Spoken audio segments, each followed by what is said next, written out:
ഒരാളെ കൊണ്ട് വെറുതെ വിട്ടിട്ടാ ഇവിടെ പോകുന്നത് അറിയാവോ? നീ പറഞ്ഞ എന്തോന്ന് എനിക്ക് മനസ്സിലായി. ഇവള് പറഞ്ഞത് എന്തോന്നറിയാം, ഞങ്ങളുടെ വീടിന്റെ അയലത്തെ വീട്ടിലൊരു കൊച്ചുണ്ട്, തങ്കമണി. ഇവള് എന്നും നല്ലപോലെ പാട്ട് പാടും. ഈ കൊച്ചിന്റെ പാട്ട് കേൾക്കാൻ വേണ്ടി ഞാൻ ജനലിന്റെ സൈഡിൽ ചെന്ന് എന്നും ഇങ്ങനെ കേൾക്കും.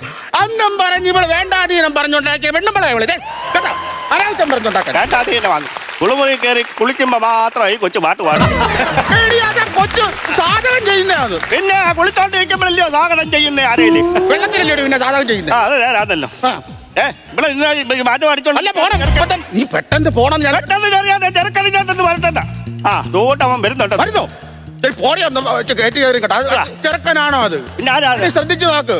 എടി, ആ പാറി പറന്ന് നടക്കുന്ന ചെമ്പൻമുടിയും ആ വെളുവെളുത്ത തൊലിയും ആ കഴുത്തേല് തേളിന്റെ പടമുള്ള ടാറ്റും തോളി കിടക്കുന്ന ആ ബാഗും ഇതെല്ലാം കണ്ടാൽ മനസ്സിലാകത്തില്ല ഒരു മദാമ ആകാശത്തോട്ട് വീഡിയോ പിടിച്ചിട്ട് ഇതാണ്.